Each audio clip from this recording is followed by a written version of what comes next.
Okay, so here are 3 questions you should ask yourself if you need startup funding for your nonprofit. Let's get into it.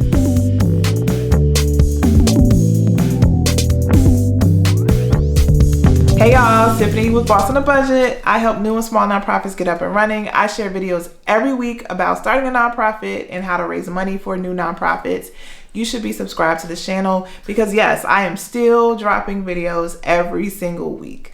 All right, so I wanted to share 3 questions that I would ask myself if I was a nonprofit founder right now and I was looking for startup funding. And then at the end of this video, I have 3 documents. I'm going to talk about 3 documents that every new nonprofit should have. Every nonprofit needs it, period.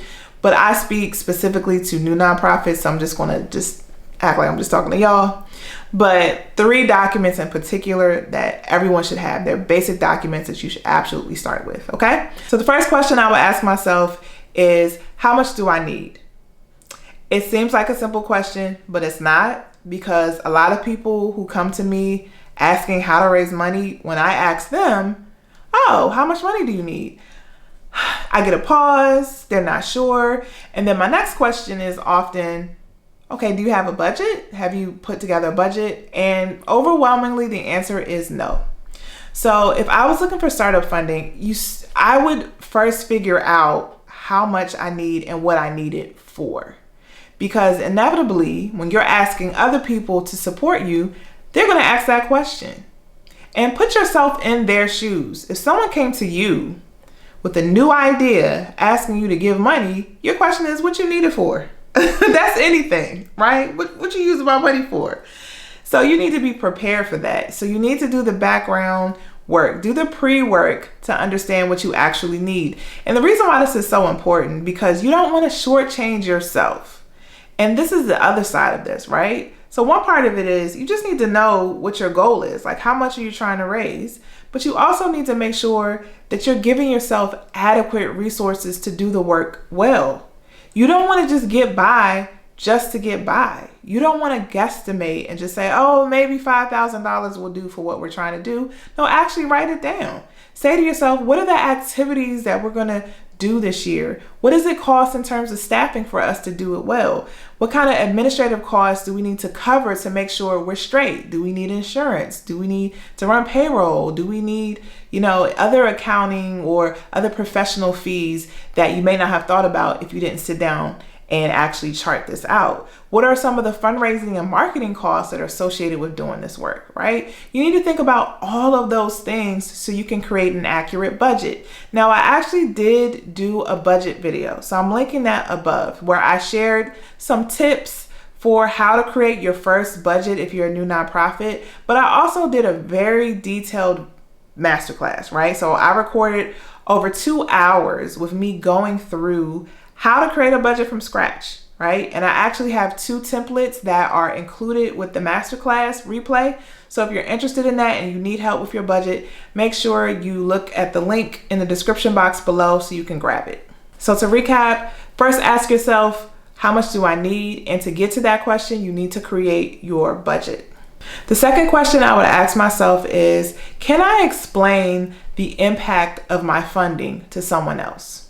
Right? So the mistake people make when they ask for money is thinking that people are just going to naturally give because you're a nonprofit. That's not reason enough for people to give to you. It's not. Just because you consider yourself a charity and you think people should just automatically support, everyone doesn't operate from that same place. There are multiple reasons why people give, and most times it's not just because it's the right thing to do. Well, it could be the right thing to do, but how are you more important than any other cause out there doing good work?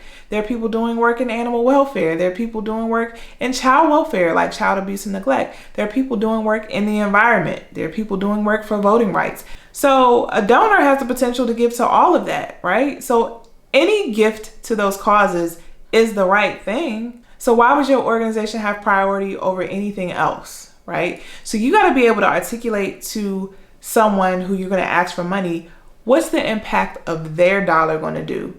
And you need to make it relevant to them, because if it's not relevant to them, then it's less likely they're going to give, right? People are going to give to things that matter to them.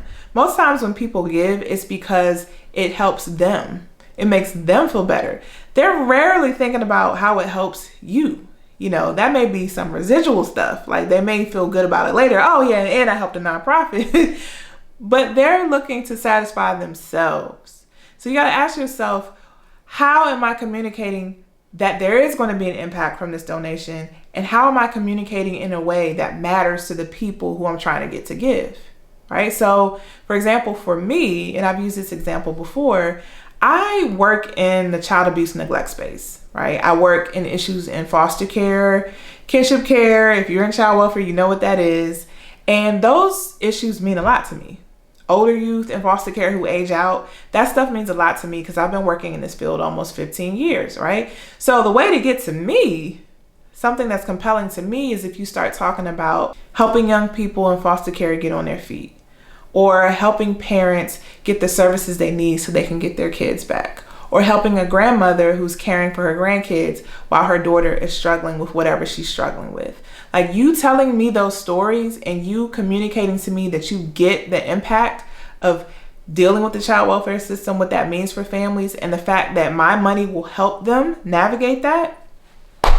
Oh man, it's a no-brainer for me, right? But I'm a particular type of giver, right? And so you have to understand me to know how to talk about impact. And if you talk about impact in the right way, and if I can see what that impact will do and what it will make on somebody's life that matters to me, I'm going to give. So you got to be really smart about how you're communicating your impact. And you can do that by telling stories. You can do that by showing people the impact of the work. So even though some stories may not be relevant and compelling for everyone, they're relevant and compelling for someone. Real quick, I'm just going to throw out an organization you should be watching for just tips on how to tell compelling stories and to show your impact. It's an organization called Charity Water. They are awesome at nonprofit marketing. So if you need like examples of how to do that, make sure you check out Charity Water. The third question I would ask myself is, do I have a plan for raising money? So it's not enough to say I need money. It's actually not enough to say I need this much money. Even if you've done your budget and you know how much you need to raise, it's not enough just to say I need it. You need to have a plan to get it done. And research has shown that organizations who have a fundraising plan are way more likely to reach their fundraising goals than those organizations that do not. So I would ask myself, have I thought about what it takes to raise money? What are the particular strategies that my nonprofit is going to use this year to raise that money? What is the effort? Like, what are the particular action steps that I need to take to implement those strategies? Who's going to be responsible for implementing those action steps? What's the timing around those action steps? And how am I measuring whether or not what I did worked? And how am I tweaking it? Like how am I going to work at making it better the next time around, right? So it's one thing to say you need to raise money. It's another thing to say we're going to have 3 individual donor campaigns, right? We're going to launch a campaign in the spring, one in the fall, and we're going to do an end of year campaign, right? You got to get really specific. We're going to raise $20,000 by reaching out to 200 people, asking for this amount of money to expect this, right? We know that we like to get some small community-based grants. So we're hoping to get 50,000 in grants. So that means we're going to write at least 20 grants this year to get to our goal. When you start getting more specific about what you need, then the likelihood of you getting it increases way more. So I honestly just broke down what a fundraising plan is. I just walked through what it is. If you missed it, you missed it. You need to go ahead and rewind it. But I basically just gave you the cheat code for what a fundraising plan is. I just wanted to cap this video off by sharing the 3 documents that you just need to have as a foundation. So I said in the beginning of the video, I would talk about this. So here it is. I've already shared 2 of them, but I'm going to add 1 more. You absolutely need your budget. You absolutely need a case statement, and you absolutely need a fundraising plan. So your budget, I've talked about it a little bit, but I'll just recap. It indicates how much you're going to spend for the year, like how much your costs are for the year, but it also indicates your planned income for the year. How are you going to cover those costs? That's your budget, right? Your case statement lays out the case for why somebody would want to support your organization. It's a written document where you are basically making the case. For an internal case statement, you're pretending that you have to persuade someone to give to your organization. So it's you outlining all the things to draw the case or make the case of why your organization is needed now, what's the impact that you're going to make, and what you plan to do. All right, so that's your case statement. And then the third document is your fundraising plan. And again, if you missed it, if you missed how I broke it down, go ahead and rewind it, because you can just go back and take your notes, right? About what is supposed to go into your fundraising plan and how to outline those strategies. My biggest piece of advice for that is just to be specific. Don't be vague. If you need to break it down by quarter, if you need to break it down by month, do what you have to do. All right.